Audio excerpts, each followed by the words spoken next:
अध्यक्ष महोदय, मैं आपकी आज्ञा से अपना बिल सदन के सामने विचार के लिए रखना चाहता हूँ। मैंने इस बिल में एक बात कही है कि जो विदेशी धन गलत तरीके से हमारे देश में आता है उसके ऊपर कोई कड़ी निगरानी होनी चाहिए। मैंने इस बिल में यह भी कहा है कि कोई भी पार्टी, कोई भी संस्था, कोई भी आदमी अगर विदेशों से धन लेता है तो उसकी सूचना तुरंत सरकार को दी जानी चाहिए। उस आदमी या उस संस्था के लिए यह भी अनिवार्य हो कि उस राशि का पूरी तरह से लेखा जोखा रखें और 1 वर्ष के बाद उस राशि के खर्च का पूरा लेखा जोखा सरकार के पास भेजें ताकि सरकार को मालूम हो सके कि कितना धन विदेशों से आया तथा वह किस प्रकार खर्च हुआ। इस सदन में इस संबंध में अनेक बार बहस हो चुकी है। स्वयं गृह मंत्री जी ने यहाँ कहा था कि वह इसके संबंध में एक बिल सदन में लाएंगे, लेकिन मुझे बड़े दुख के साथ कहना पड़ता है कि 2.5 वर्ष बीत जाने के बाद भी आज तक वह बिल सदन में नहीं आया। आज अगर कोई यह कहे कि मैंने यह पैसा अमेरिका से लिया है या चीन से लिया है या अन्य देश से लिया है तो उसके ऊपर आज कोई भी मुकदमा नहीं चल सकता। आज हमारे देश में कोई कानून ऐसा नहीं है जो इस चीज़ पर प्रतिबंध लगा सकता हो। आज 3 बड़े बड़े देश हैं जहाँ से हमारे देश में पैसा आता है। कुछ पैसा अमेरिका से आता है, कुछ चीन से आता है और कुछ पाकिस्तान से आता है और छुटपुट अन्य देशों से।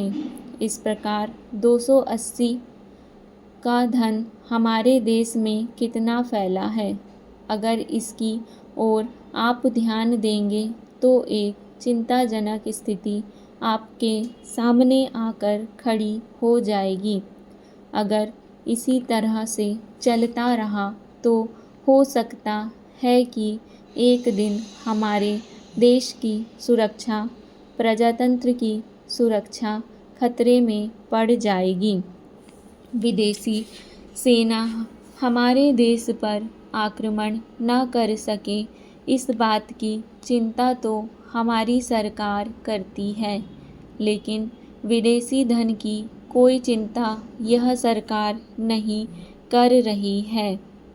आज चाहे राजनीतिक क्षेत्र हो, सामाजिक क्षेत्र हो, शिक्षा का क्षेत्र हो, चारों तरफ विदेशी धन के जरिए बाहर के लोग हमारा गला घोंटने के लिए बैठे हैं। आप बड़े बड़े शहरों में जाएं तो पता चलेगा। अध्यक्ष महोदय, पैसा देकर लोगों को जासूस बनाया जा रहा है। सीमा क्षेत्र में जाएं या पिछड़े क्षेत्रों में जाएं, चारों तरफ विदेशी पैसे के बल पर हमारे देश के साथ खिलवाड़ हो रहा है। इतना ही नहीं, विश्वविद्यालयों में जाएं तो वहाँ भी यही खेल खेला जा रहा है। गिरजाघरों में, मंदिरों में, मस्जिदों में विदेशी पैसे के बल पर अपना प्रभाव जमाने की कोशिश हो रही है।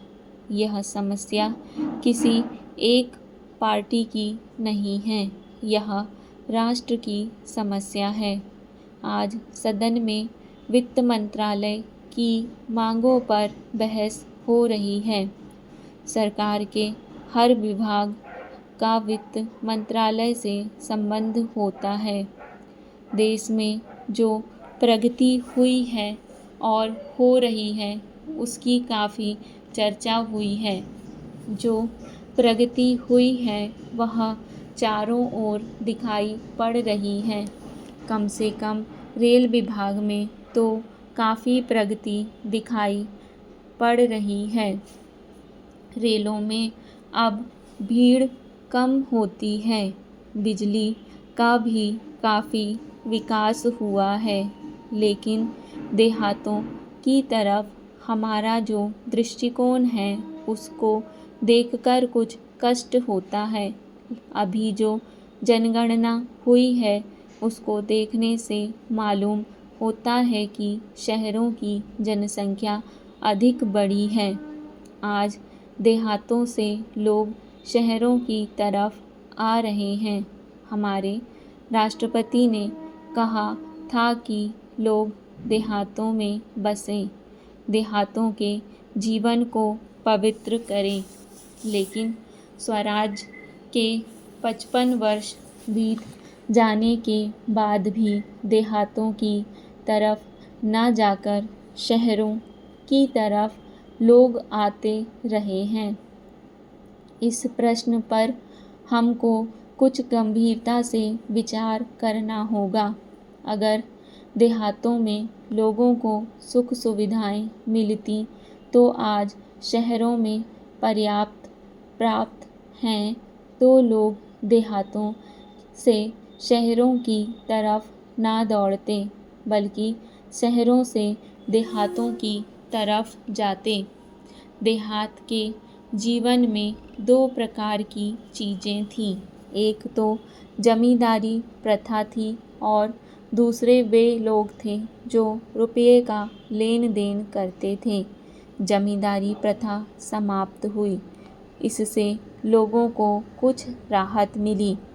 जहाँ 1 रुपये के लेन देन का प्रश्न है, पहले 25% तक ब्याज लिया जाता था।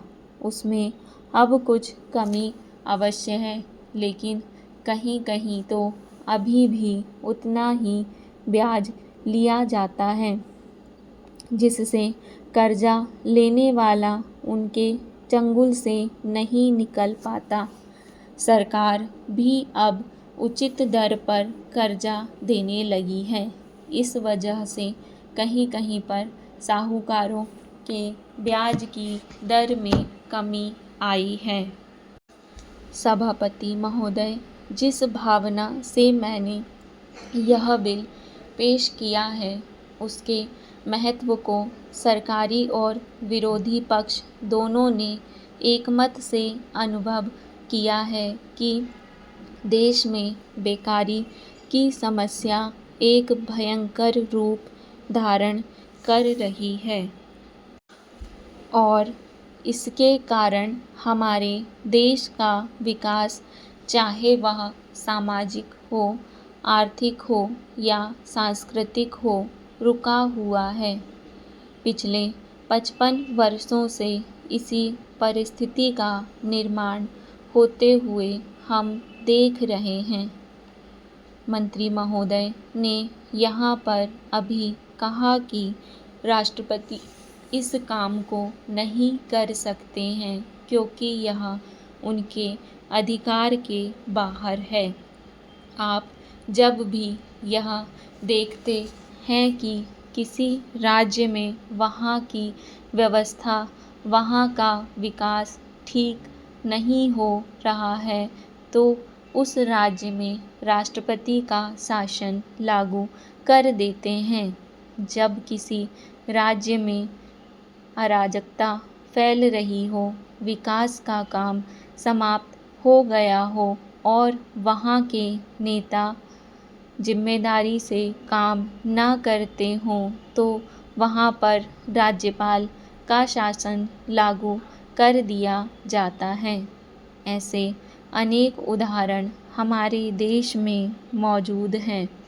इसी प्रकार हमारे राष्ट्रपति सबसे ऊंचे अधिकारी हैं और अगर देश में इस तरह की स्थिति काफ़ी समय तक चलती रही तो राष्ट्रपति को आपातकालीन स्थिति में इस देश की सुरक्षा के लिए, इस देश की प्रगति के लिए सारी जिम्मेदारी अपने हाथ में ले लेने का अधिकार है।